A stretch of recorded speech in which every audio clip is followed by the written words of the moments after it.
आप भी आज इजलास में मौजूद थे, वज़ीर आज़म ने नाम भी नहीं बताए, सब ने एतमाद का भी इजहार कर दिया। इमरान खान कह रहे हैं कि हम आइन के अंदर रहकर खेलेंगे, सदर मुझसे भी मुशावरत करेंगे। सब क्या अभी भी कुछ है जो करना है, कोई कानून साजी, कोई रूल्स में तब्दीली जिसकी वजह से कोई राह हमवार हो सके?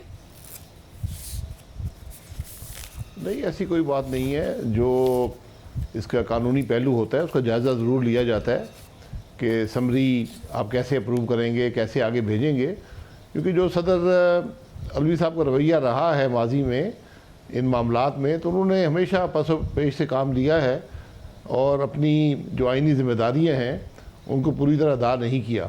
इसलिए हुकूमत चाहती है कि जो भी उसके अंदर कोई ऐसा हुक्म रह जाए उसको पूरा किया जाए।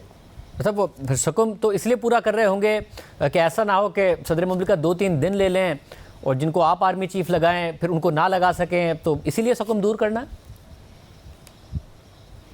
नहीं, जब एक दफ़ा समरी चली गई तो फिर उस पर कोई दूसरी राय नहीं हो सकती। आइन बड़ा वाज़ेह है, आइन की शिक 243 जो है बड़ी वाज़ेह है कि जो मशवरा वज़ीर आज़म साहब भेजेंगे उसको उसकी मंजूरी लाजमी तौर पर सदर साहब ने देनी है। उनके पास कोई मुशावरत की, कोई पसोपेश की गुंजाइश नहीं है। ये बात बड़ी वाज़ेह है। सब मगर आप खुद वज़ीर आज़म रहे हैं और सदर इस्लामाबाद हाई कोर्ट बार हैं शुएब शाहीन, उन्होंने कहा कि आर्टिकल 48 के तहत आर्मी चीफ की तकरीरी की समरी जो एडवाइस है वो सदर वापस भेज सकते हैं एक दफ़ा। नहीं, ऐसी बात नहीं है। इसमें बड़ा क्लियर है, the president shall on the advice of the prime minister, shall का लफ्ज़ है, उसके अंदर कोई दो राय नहीं है। और इसके लिए कोई रूल्स अगर वो ये खेलना चाहते हैं जिस तरह इमरान खान साहब कहते हैं कि हम खेलना चाहते हैं, तो क्या खेलना चाहते हैं? खेलने से फ़र्क नहीं पड़ेगा, फैसला तब्दील नहीं होगा किसी भी खेलने से। खेलने से नुकसान सिर्फ मुल्क का होता है। मतलब तो ये जो फैसला है ये वज़ीर आज़म ने आप लोगों को किसी को बताया है? क्योंकि आज जरदारी साहब जो एजाज सैयद अहवाल बता रहे थे, आते ही कह दिया उन्होंने बस आप पर एतमाद जो फैसला करें, और तमाम इत्तेहादियों ने कह दिया। किसी को नाम में इंटरेस्ट नहीं है, गर्ज नहीं है नाम से? नहीं, नाम से गर्ज होता भी नहीं है। ये फैसला वज़ीर आज़म का है, तो इत्तेहादी जमातों ने शहबाज शरीफ साहब पर एतमाद किया है वज़ीर आज़म के तौर पर, तो आज उस एतमाद को मज़ीद उसकी तौसीक़ की गई कि हमें आप पर एतमाद है, जो फ़ैसला भी आप करेंगे वो हम सबको मंजूर होगा। सब ये एक बड़ी खुशाइन बात है, क्योंकि इस इजलास में ज़रूरत नहीं थी ये बात कहने की। वज़ीर आज़म साहब खुद भी कर सकते थे, लेकिन चूँकि कोलिशन गवर्नमेंट है तो उन्होंने मुनासिब समझा कि मैं अपने इत्तेहादियों को एतमाद में ले लूँ।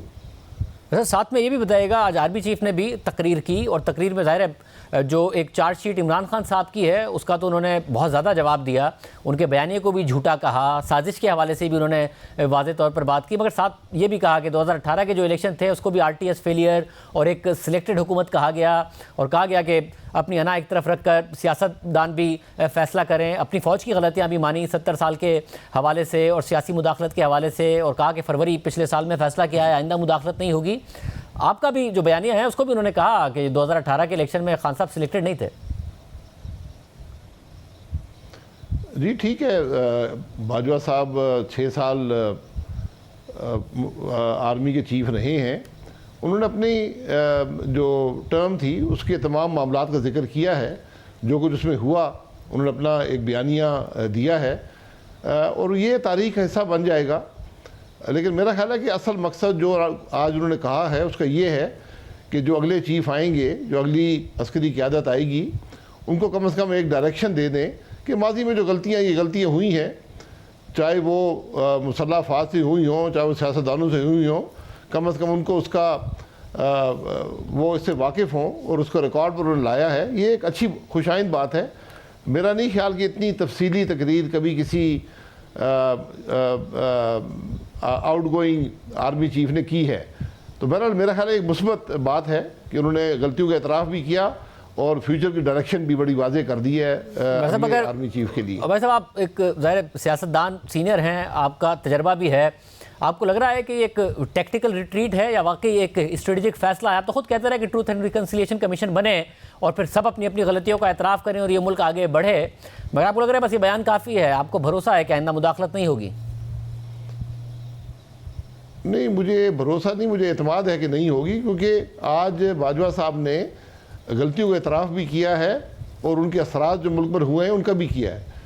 तो अगले चीफ़ के लिए ये ज़रूरी है कि वो इससे डायरेक्शन हासिल करेंगे और इन गलतियों से बचेंगे, और जो भी फ़ौज का असर है जो आइन से बाहर है वो सियासत में और हुकूमत के चलाने में उसको ख़त्म किया जाएगा।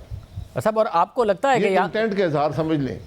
इंटेंट का आप कह रहे हैं इजहार समझ लें। दायरे खान साहब 26 को आएंगे, वो अपना चार्टर ऑफ डिमांड रखेंगे और वो डायरेक्ट इस्टेब्लिशमेंट से मुतालबा करते हैं। आपको लगता है इस्टेब्लिशमेंट इस सारे मामले में आपकी हुकूमत को मजबूर नहीं करेगी कि इलेक्शन की तरफ जाएं? जी, यही बात मेरे ख्याल बाजवा साहब ने भी कही है कि जो ये तवक्को करेगा कि फ़ौज मुदाखलत करेगी और किसी को इलेक्शन दिलवाएगी, इक़्तिदार दिलवाएगी, तो ये उनकी खाम ख्याली है। मेरा ख्याल है अगर इमरान खान साहब आज जो उनकी जगह है पार्लियामान, उसको छोड़कर वो जाकर किसी और से किसी गैर आइनी कदम की तवक्को रखेंगे तो मेरा ख्याल है उनको इसमें कोई कामयाबी नहीं होगी।